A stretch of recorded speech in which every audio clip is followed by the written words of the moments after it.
परमेश्वर के वचन में से हम निकालेंगे भजन 45 और उसका 7 पद।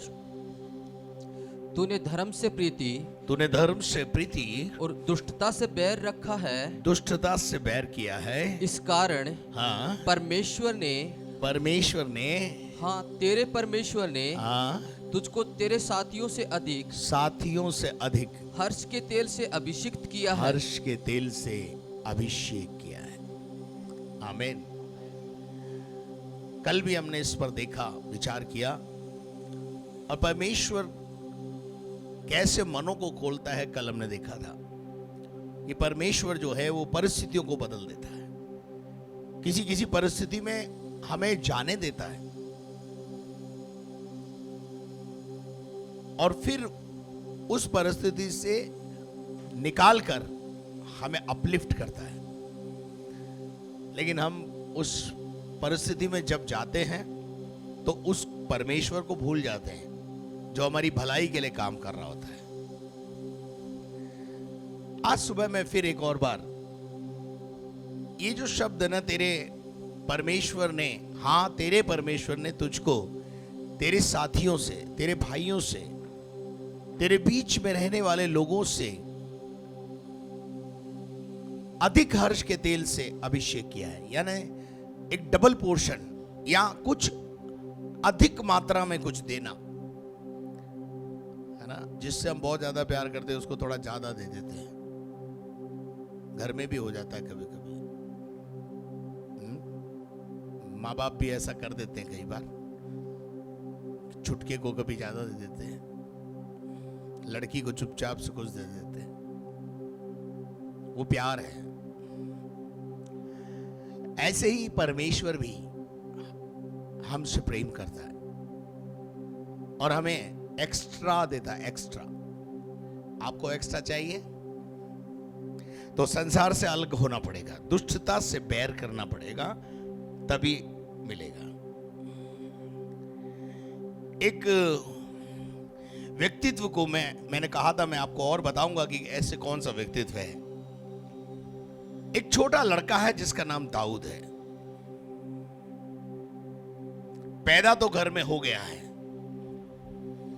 परंतु पहले ही 4-5 लड़के हैं, एक और आ गया है। इच्छा तो थी कि लड़की पैदा हो जाए, शायद माँ बाप की, लेकिन फिर लड़का हो गया।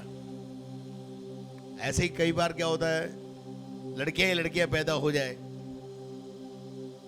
तो लास्ट वन में जो लड़की होती है वो ना चाहते हुए भी अगर आ गई तो फिर आप समझते हैं क्या होगा, क्या सोच होती है लोगों की। मैं सोचता हूं दाऊद के विषय में लोगों की सोच ऐसी है। माँ बाप ने भी बोला इसको पढ़ा लिखा के क्या करेंगे, इसको बोलो भेड़ बकरी चराने चला जाए। मे भी हो सकता है दाऊद की पढ़ने में रुचि ना हो, मे भी हो सकता है। हम माँ बाप को ही क्यों दोषी बनाएं। हम हर एक बिंदु पर विचार करते हैं। सारे भाई अच्छे से पढ़ाई कर रहे हैं, इसका पढ़ाई में मन नहीं लग रहा, तो माँ बाप भी परेशान होकर बोलते हैं अब तू छोड़ दे पढ़ाई, जाके कोई स्कूटर मैकेनिक की दुकान पे काम सीख ले। यही अंत होता है। और इसने जो है शायद पढ़ाई पे ध्यान नहीं दिया, इसलिए इसके माँ बाप ने बोला भैया तू एक काम कर, ये अपनी भेड़ बकरियां है ना, इनको जंगल में ले जा, इनको चरा, और कम से कम जो है वो जो ग्वाले को पेमेंट दे रहे हैं उससे तो बचेंगे अपन। रखते हैं ना ग्वाला। He was rejected by his own father and mother and also from brothers. Brothers से भी वो रिजेक्टेड है। कोई उससे प्यार नहीं करता है। प्यार करता तो भेड़ बकरी पर चराने थोड़ी बेचते, लेकिन कोई उससे प्यार नहीं करता है। और वो भी ऐसा है कि वो भी उठ करके चला गया, भेड़ बकरियां ली और जाते जाते अपनी वीणा भी साथ में ले गया। और जंगल में क्या कर रहा है, अपना काम को अंजाम दे रहा है और साथ में वीणा बजा रहा है। वीणा किसके लिए बजा रहा है? तो तो इसका मतलब क्या है मालूम है? मैं आपको एक शब्द में अगर उदाहरण दूं तो वो एक आराधक बन गया। क्या बन गया? आराधक बन गया। और बाइबल में एक बहुत अच्छी बात लिखी है, परमेश्वर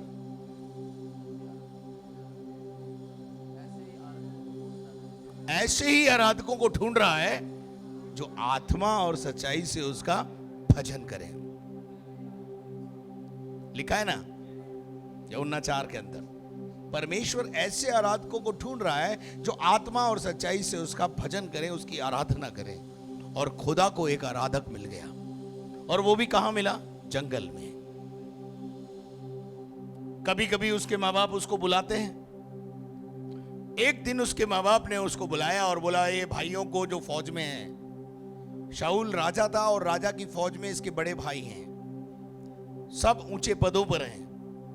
और जब वो ऊंचे पद पर हैं और ये जो है वहां पर एक ऐसी परिस्थिति क्रिएट हुई हुई है कि वहां पर एक बड़ा लंबा चौड़ा पलिश्ती जो है इजराइलियों को ललकार रहा है और कह रहा है, अगर तुम में दम है तो कोई आए और मुझसे लड़े। और उस परिस्थिति के समय में बाई चांस की बात होती है। देखो ये बेटा जो है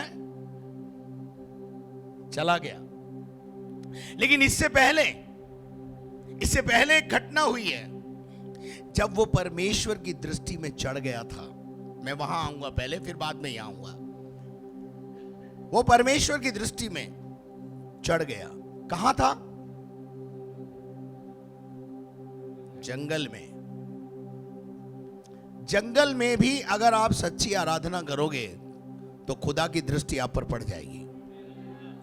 कई बार हम अपने जब हमारी उन्नति नहीं होती, हम असफलताओं में जीवन जी रहे होते हैं, तो कभी भी हम जो है अपने जीवन में झांक के नहीं देखते कि हम कहाँ कम हैं, हम कहाँ कमजोर चल रहे हैं, हमारे जीवन में ये असफलता या ये परेशानी क्यों आई है। हम हमेशा उस असफलता का रीजन या कारण किसी और को थमा देते हैं।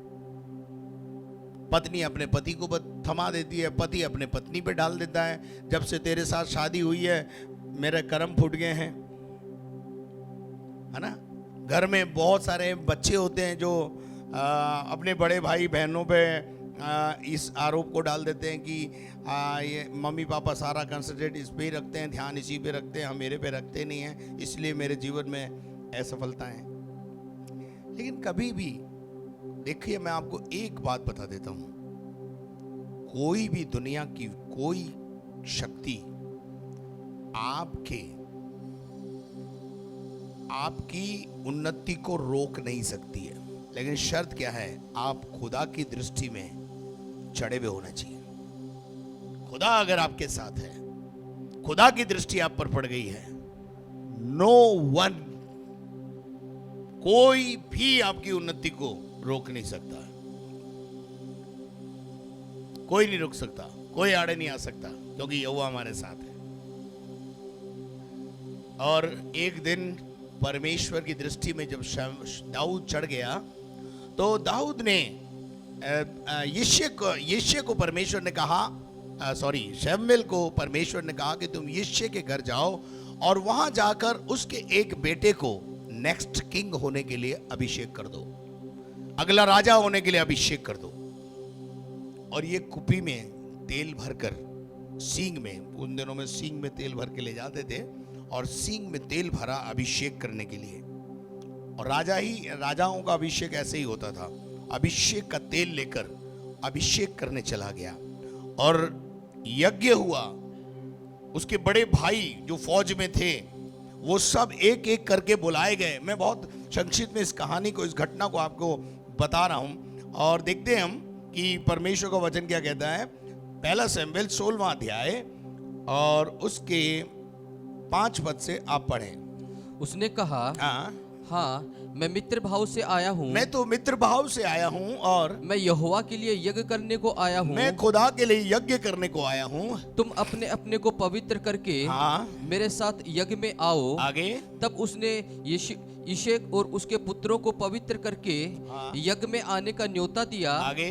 जब वे आए तब उसने एलियाब पर दृष्टि करके सोचा। एलियाब पर दृष्टि की, जो सबसे बड़ा बेटा है, शायद लंबा चौड़ा है, कद्दावर है, हष्ट-पुष्ट है, राजा होने के लिए फिट है। किसकी दृष्टि में? सैमुएल की दृष्टि में। एक पास्टर की, एक याजक की दृष्टि में वो फिट है, काहे के लिए? राजा होने के लिए। लेकिन खुदा की दृष्टि में वो अनफिट है। खुदा की दृष्टि में फिट कौन है, ये खुदा आगे बताएगा। खुदा ने इससे क्या कहा, पढ़ो। निश्चय ये जो यहोवा के सामने है, निश्चय जो यहोवा के सामने है, वही उसका अभिषिक्त होगा, वही अभिषेक के लायक होगा। आगे। परंतु यहोवा ने शमूएल से कहा, शमूएल से यहोवा ने कहा, ना तो उसके रूप पर दृष्टि ना कर, तो उसके चमड़ी पे जा, और ना उसके कद की ऊंचाई ना पर, उसकी कद ऊंचाई काठी पे जा, क्योंकि मैंने उसे अयोग्य जाना है। मैंने क्या जाना है? अयोग्य जाना है। वो मेरे लायक नहीं है, वो राजा होने के लायक नहीं है, मेरे दिल में उसके लिए कोई स्थान नहीं है। आगे चलो। क्योंकि यहोवा का देखना मनुष्यों का सा नहीं है। मनुष्यों का सा नहीं है। वो कालों को भी बहुत प्यार करता है। क्या कभी कभी हम सोचते हैं ये काला है, हमारी दृष्टि में रिजेक्टेड है। वो किसी काली लड़की से शादी करने को बोले, कोई भी लड़का तैयार नहीं होता। होता क्या? रंग देख के ही बना कर देता है। नहीं नहीं नहीं नहीं, और कोई हो तो बताओ, चाटेगा। वचन कहता है, क्योंकि यहोवा का देखना मनुष्यों का सा नहीं है। मनुष्य का सा नहीं है। मनुष्य तो बाहर का रूप देखता है, मनुष्य तो बाहरी रूप देखता है, परंतु यहोवा की दृष्टि, यहोवा की दृष्टि मन पर रहती है। किस पर रहती है? मन पर रहती है। कहाँ पे रहती है? आपका मन परमेश्वर के साथ कैसा है? दाऊद का मन परमेश्वर के साथ मेल खा गया है। एक जगह यह भी लिखा है, मुझे मेरे मन के समान एक व्यक्ति मुझे मिल गया, उसका नाम है दाऊद। क्या आप खुदा के मन को समझ पा रहे हो? क्या आप खुदा की वेदनाओं को समझ पा रहे हो? खुदा की विडंबनाओं को समझ पा रहे हो? खुदा की विडंबना क्या है? कौन जाएगा मेरी ओर से? कौन जाएगा? और हम क्या बोलते मालूम है? प्रभु उसको भेज दो, उसको भेज दो प्रभु। आपको पता है मैं तो बहुत बिजी हूं। ये खुदा की विडंबना है। हम खुदा को सलाह देने लग जाते हैं कई बार। ये नहीं बोलते हैं, बोल तेरा दास हाजिर है, कहां जाना है बता दे। कभी नहीं बोलते। हमारी मर्जी आएगी तो जाएंगे। खुदा विडंबना में है तो हम क्या करें? और पैदा कर ले। वो तो रोज ही पैदा करता है, ऐसे कर लेगा। वो अपना काम जानवरों से भी कराना जानता है। अच्छे अच्छों की अकल ठीक करने के लिए गधी का इस्तेमाल किया उसने? नहीं। अब बोल गधी को बोलने की ताकत दे दी जब बिलाम नहीं सुन रहा था। तो तुम मत समझना खुदा तुम्हारे भरोसे बैठा हुआ है। आगे लिखा हुआ है कि तब यिशै ने अबीनादाब को बुलवाकर, फिर दूसरा आया। फिर मैं कहानी बता देता हूं। फिर दूसरा आया, फिर तीसरा आया, सब खत्म हो गए। फिर एक सवाल उठाया कि भैया और भी कोई बाकी है क्या? कोई और बेटा भी है क्या? अरे काय का बेटा है यार, वो कोई अकल वकल है नहीं उसमें, वो भेड़ बकरी चराता है। शमूएल ने क्या कहा? तब शमूएल ने यिशै से कहा, यिशै से कहा, क्या सब लड़के आ गए? सब हो गए, सब खत्म हो गया मामला। वह बोला, नहीं नहीं, छोटा तो रह गया। छोटा तो रह गया। छोटा तो रह गया है। और वह भेड़ बकरियों को चरा रहा है। वो भेड़ बकरियों को चरा रहा है। देखो क्या रिजेक्शन है। यज्ञ हो रहा घर में, फंक्शन है घर में, शादी ब्याह है घर में, उससे भी बड़ा फंक्शन है घर में, और छुटका क्या कर रहा है? ऐसे भी रिजेक्शन होते हैं, बट डोंट वरी, कोई बुलाए या ना बुलाए, वो बुलाएगा, वो बुलाएगा। और अब आगे क्या हुआ, पढ़ो। शमूएल ने यिशै से कहा, उसे बुलवा भेज। उसे क्या कर दे, बुलवा भेज, बुलवा के ला, बुलाओ उसको, क्योंकि जब तक वह यहाँ ना आए, जब तक वो यहाँ नहीं आएगा तब तक हम खाने को न बैठेंगे। हम खाने पे नहीं बैठेंगे। और तब वह उसे बुलवा कर भीतर ले आया। भीतर ले आया, तब क्या होता था, देखिए आगे देखते हैं। उसके तो लाली झलकती थी। कहाँ था, जंगल में। कहाँ था, तो सनबर्न हो जाना चाहिए ना। ये कहाँ है, आराधकों की चेहरे की चमक कभी नहीं जाएगी। कहां था, जंगल में। दिन भर कहां रहता है, पेड़ की छांव में, धूप में। लेकिन बाइबल का परमेश्वर सैमुएल का अनुभव बता रहा है, उसके तो लाली झलकती थी। उसके तो क्या झलकती है, आपके चेहरे का तो फ्यूज उड़ा हुआ है। आप तो कई सालों से fair and lovely and glow लगा रहे हो, ना तो फेयर हुए, ना लवली हुए, ना ग्लो आया। वो जो 90 साल की अवस्था में इस दुनिया से प्यारे हो गए, ना फेयर लवली लगाते थे, ना कुछ लगाते थे, फिर भी लाली टपकती थी। क्योंकि खुदा की उपस्थिति में रहने से ये टपकती है। और उसकी आंखें सुंदर। आंखें कैसी है, सुंदर। आंखें कैसी है दाऊद की, सुंदर है। और उसका रूप सुडौल था। रूप भी कैसा है, आराधना इंसान को क्या बना देती है, सुडौल बना देती है। आगे, तब यहोवा ने कहा, हाँ, उठकर इसका अभिषेक कर। उठकर इसका अभिषेक कर दे। यही है, यही है। हालेलुया। किन के बीच में अभिषेक हुआ, भाइयों के बीच में, साथियों के बीच में हुआ कि नहीं, क्यों हुआ, क्योंकि वो परमेश्वर को प्रसन्न करता था। उसने कभी शिकायत नहीं की। वो जिस हाल में रहा खुदा को खुश करता रहा। तूने संसार से मोहब्बत, संसार से दुष्टता से बैर और धर्म से प्रेम किया है। खुदा से, खुदा की आज्ञाओं से लिपटे रहो, तब अभिषेक होगा। कैसा अभिषेक आया, और अभिषेक किया उसने उसको, और वो राजा होने के लिए अभिषेक किया गया। लेकिन उसी दिन राजा बन गया नहीं। एक लंबा सफर है। मेरा एक विषय है प्रचार का, अभिषेक से राज अभिषेक तक। अभिषेक हमें आगे धकेलता है, अभिषेक हमें ऊंचाई पे ले जाता है। यज्ञ खत्म हो गया, वापस जंगल में चला गया। आराधना चालू है, आराधना चालू है। परिस्थितियां परमेश्वर बनाता है। 14 पद पढ़ना भैया। यहोवा का आत्मा शाऊल पर से उठ गया। शाऊल राजा पे से यहोवा का आत्मा उठ गया, क्योंकि वो अनाज्ञाकारिता में जीवन जीने लगा। और उसके बाद उस पर एक आत्मा, एक दुष्ट आत्मा आने लगी। और दुष्ट आत्मा दूर कैसे होगी, इसकी सलाह कुछ लोगों ने दी कि भैया किसी बजवैये को बुलाओ, जो अच्छा बजाता हो उसको बुलाओ। बहुत ढूंढा, आए भी होंगे, बजाया भी होगा, लेकिन इल्लेपो कुछ नहीं हुआ। एक कर्मचारी ने गवाही दी। जरा उस गवाही की लाइन को मैं पढ़ाना चाहता हूं, जरा पढ़ दीजिए। तब शाऊल के 17 पढ़ो। शाऊल ने अपने कर्मचारियों से कहा, हाँ, अच्छा, एक उत्तम वीणा वादक देखो, एक उत्तम वीणा वादक देखो, और उसे मेरे पास लाओ। उसे मेरे पास लाओ। तब एक जवान ने उत्तर तब देके एक कहा, जवान लड़के ने खुदा की आराधना करते हुए दाऊद को देख लिया था। लोग आपको आराधना करते हुए देखेंगे और आपके विषय में गवाही दें, ये यीशु का आराधक है। मैंने इसको प्रार्थना करते देखा है, मैंने इसको प्रभु का गीत गाते सुना है।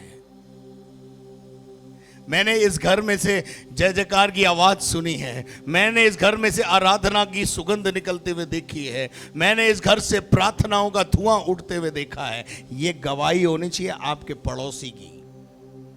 इस जवान ने इस जवान के विषय में गवाही दिया कि मैंने एक व्यक्ति को देखा है जो जंगल में वीणा बजाता है और वह वीर योद्धा भी है। और कैसा है?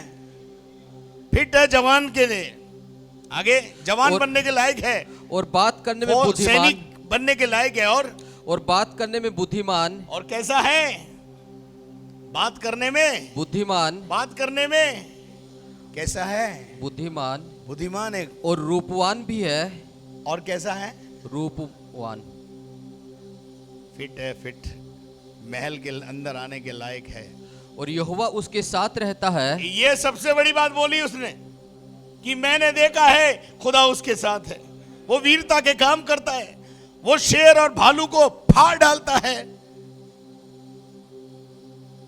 और राजा ने उसी समय क्या आज्ञा दी? पढ़ो। तब शाऊल ने दूतों के हाथ, शाऊल ने दूत भेजकर यिशै के पास कहला भेजा, यिशै के पास, बाप के पास भेजा, अपने पुत्र दाऊद को, अपने बेटे दाऊद को जो भेड़ बकरियों के साथ रहता है, मेरे पास भेज दे। यिशै ने पूछा होगा क्या हो गया, उससे कोई गलती हो गई क्या? और उसके लिए एक बड़ा उपयोगी द्वार खुला। जंगल से महल। खबर किसको दी? दाऊद के बाप को। दाऊद के बाप ने दाऊद के विषय में क्या सोच करके रखी थी? बेकार, निकम्मा, निठल्ला, पढ़ा ना लिखा, किसी कर्म का नहीं, सिवाय भेड़ बकरियों के, बस यही करने लायक है। लेकिन आज राजा के कर्मचारी कहां पहुंचे हैं? बाप के पास। और क्या हुआ? तब यिशै ने रोटी से लदा हुआ एक गधा और कुप्पा भर दाख मधु और बकरी का एक बच्चा लेकर अपने पुत्र दाऊद के हाथ से शाऊल के पास भेज दिया। आगे। और दाऊद शाऊल के पास जाकर उसके सामने उपस्थित रहने लगा। दाऊद, देखिए, यिशै ने एक बहुत अच्छी बात यहां पर की है। जब भी राजा के पास जाएं, भेंट लेके जाएं। जब भी राजा के पास जाएं, क्या लेके जाएं? ये हमें भी सीखना चाहिए। हम राजाओं के राजा के पास आते हैं,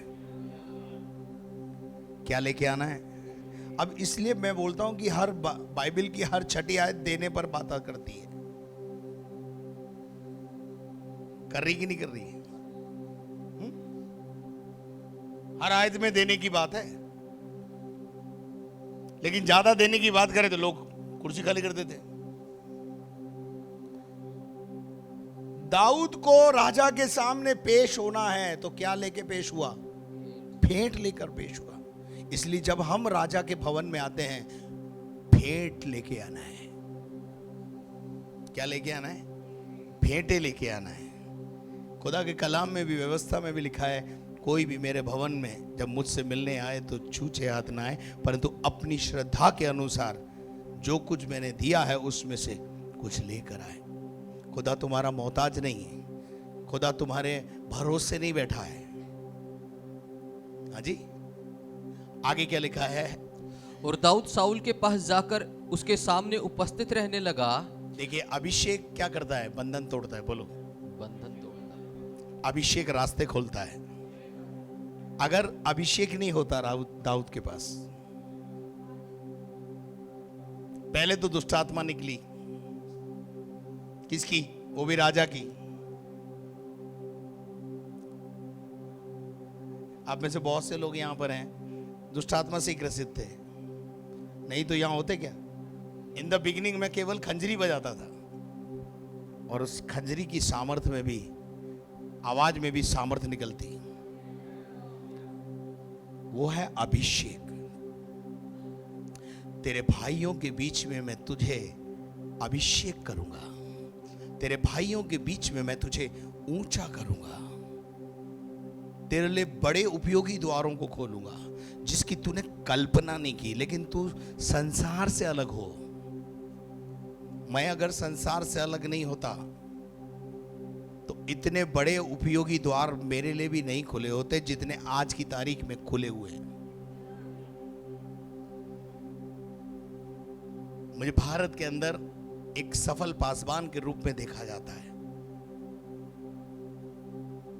मुझसे ये कहा जाता है कि पास्टर आपके पास अभिषेक है, आपसे हमें बहुत कुछ सीखने को मिलता है। मैं अपनी बड़ाई अपने आप से नहीं कर रहा हूं, प्रभु को महिमा मिले। क्यों ये सब कुछ मेरी लाइफ में हुआ, क्यों ये सब कुछ दाऊद की लाइफ में हुआ, क्यों ये सब कुछ यूसुफ की लाइफ में हुआ? क्योंकि इन्होंने अपने आप को संसार से, अच्छा संसार से अलग करने का मतलब यूसुफ ने शादी नहीं किया है? दाऊद ने शादी नहीं किया।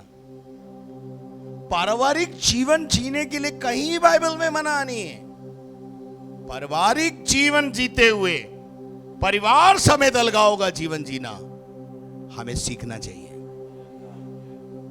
संसार में तो रहेंगे पर संसार का कीचड़ हम अपने पे नहीं आने देंगे, क्योंकि हम कमल के समान खिलेंगे, क्योंकि हम प्रभु के लोग हैं। लोग हमसे सीखेंगे, उनकी कोई भी बात परछाई हम पे नहीं आएगी। लेकिन हमारा प्रॉब्लम है, हम जीवन भर लोगों को खुश करने में अपनी पूरी जिंदगी बिता देते हैं और वही लोग बाद में हमें लात मारते हैं। लेकिन एक व्यक्ति के बारे में मैंने आपसे कहा था कि मैं आपको बताऊंगा, और मैं वो बात आज आपको बता रहा हूं, अभी और भी बताऊंगा कि अभिषेक रूंगे में नहीं मिलता है। जो अभिषेक, यशायाह 10:27 पढ़िए ब्रदर। ऐसा होगा हाँ कि उसका बोझ हाँ तेरे कंधे पर से हाँ और उसका जुआ तेरी गर्दन पर से उठा लिया जाएगा, और अभिषेक के कारण वह जुआ तोड़ डाला जाएगा। बोलो सब जने, अभिषेक के कारण। अभिषेक के कारण। बोलो, पड़ोसी को बोलो, अभिषेक के कारण जुआ टूट जाएगा। भारी भारी जुए टूट जाएंगे। कोई सा भी जुआ क्यों ना हो, जुआ का मतलब होता है बोझ, बंधन। अगर आपके पास अभिषेक है तो कोई जुआ आप पर भारी नहीं पड़ सकता। यीशु मसीह क्यों कहता है, ए बोझ से थके मांदे लोगों मेरे पास आओ, मैं तुम्हें विश्राम दूंगा। मुझसे सीखो क्योंकि मेरा जुआ सहज है। उसका जुआ कैसा है? हल्का है। इससे पहले कि हम यीशु मसीह को नहीं जानते थे, कितने भारी जुए के नीचे थे, भारी परंपराओं के नीचे, बोझ। लेकिन जब से हमने यीशु को जाना है, हमारा जुआ हल्का हो गया है। और वो अनुग्रह कहां से आता है? परमेश्वर से आता है। वो आज भी बहता है, वो आज भी जारी है। उसको लेने के लिए क्या करना पड़ता है? संसार से अलगाव। बाइबल में जिस भी चरित्र को आप देखेंगे,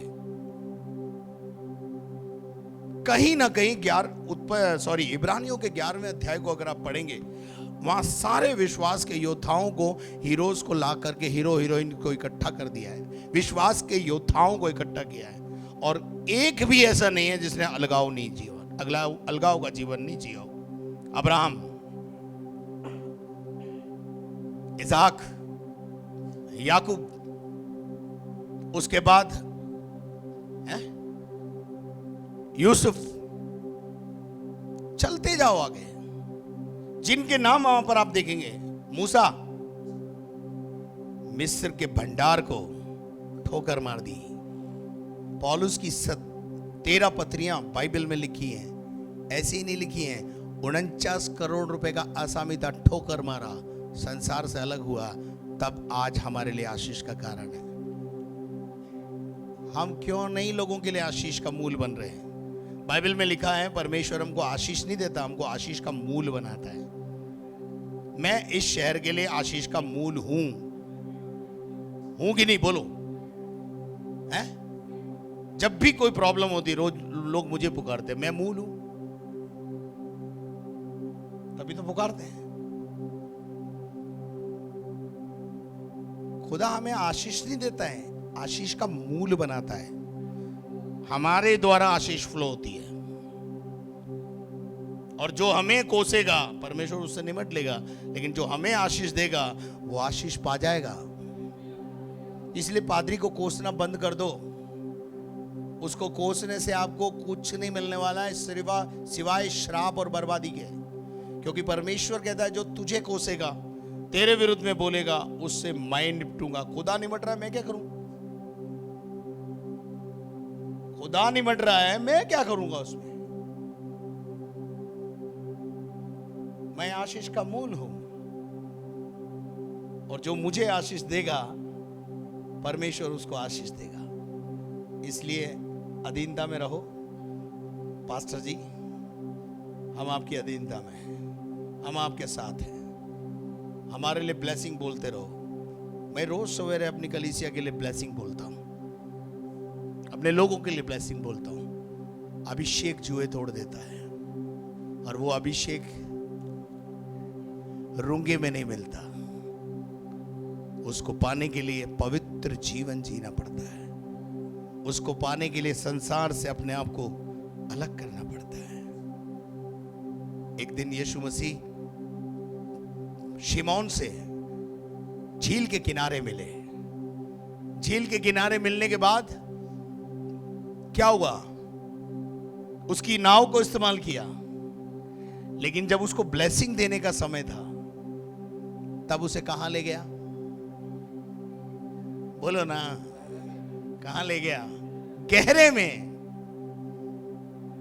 ब्लेसिंग, रिवॉर्ड, अवार्ड किनारे पे नहीं है। किनारे से किनारा करोगे तो ब्लेसिंग है। आपका प्रॉब्लम क्या है? आप किनारे में फंसे हुए हो। किनारे का क्या मतलब है? दोनों तरफ का मजा लेंगे। जब मर्जी आएगी पानी में चपल चपल कर लिया, जब मर्जी आ गई संसार को भी खुश कर लिया। पतरस से यीशु मसीह ने, शिमौन से यीशु मसीह ने कहा गहरे में ले चल। जब प्रभु यीशु मसीह गहरी शिक्षा में ले जाता है, ले गया ना। यशायाह के यूहन्ना के 6 अध्याय के 53 पद में 70 चेलों को यीशु मसीह ने कहा मेरा मांस और मेरा लहू नहीं का पीता उसमें जीवन नहीं है। ये गहरी शिक्षा है, ये गहराई थी। और बाइबल बताती है 58 चेलों को ये बात अच्छी नहीं लगी, नागवार लगी, एक्सेप्टेबल नहीं लगी, और वो उसको छोड़कर चले गए। लेकिन 12 चेले वहीं खड़े थे। 12 से प्रभु ने बोला गहरे में चलने को तैयार हो या जाना चाहते हो? तो पतरस ने उत्तर दिया अनंत जीवन की बातें तो तेरे पास है, कहां जाए? हम तेरे साथ गहरे में चलने के लिए तैयार हैं। और उन्हीं 12 चेलों ने इस दुनिया में धूम मचाई है। उनने नहीं मचाई जो 58 शिक्षा से बैर करके भाग गए। जो शिक्षा से बैर करता है वो ढांडा है। ढांडा समझते हैं आप? पशु है वो जानवर है। आजकल जानवर को भी पढ़ाने लग गए हम लोग, वो भी प्रीति करने लग गया शिक्षा से। पर हमारी आधा किलो की बुद्धि में शिक्षा की बातें नहीं आ रही। अभिषेक चाहिए। कितने लोगों को अभिषेक चाहिए? इतने लोग अभिषेक पाने के लिए अगर तैयार हैं, एक ही फॉर्मूला है, संसार से थोड़ा की अलगाव कर लो। संसार के सदृश मत बनो। संसार जो कर रहा है, फैशन में जा रहा है, जाने दो उसको।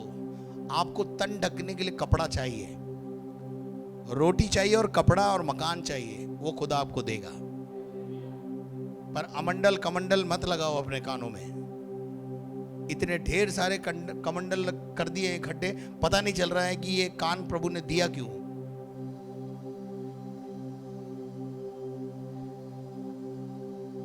है? कान कोई खुदा ने तुमको ज्वेलरी स्टैंड थोड़ी है वो।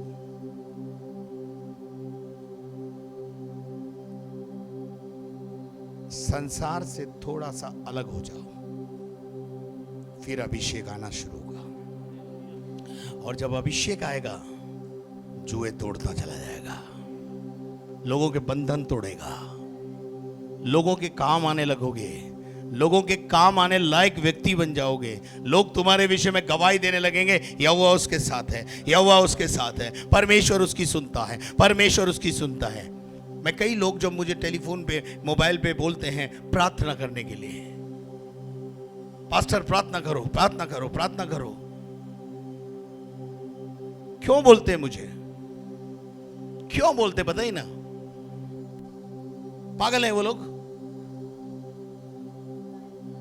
उनको पता है एक बंदा मदार में रहता है जिसके साथ खुदा रहता है, वो खुदा के साथ रहता है, और जब वो खुदा को बोलता है तो कुछ होता है। आधी रात को भी फोन करते हैं लोग और सवेरे गवाही देते हैं, सर आपने प्रार्थना किया था, रात में उसके बाद नींद आ गई। और मैं प्रभु को बोलता हूं, प्रभु आपने काम कर दिया, आपको धन्यवाद। अभिषेक बहुत जरूरी चीज है, और अभिषेक पाने के लिए कुछ नहीं करना, अपना जीवन लेके प्रभु के पास आना है और संसार को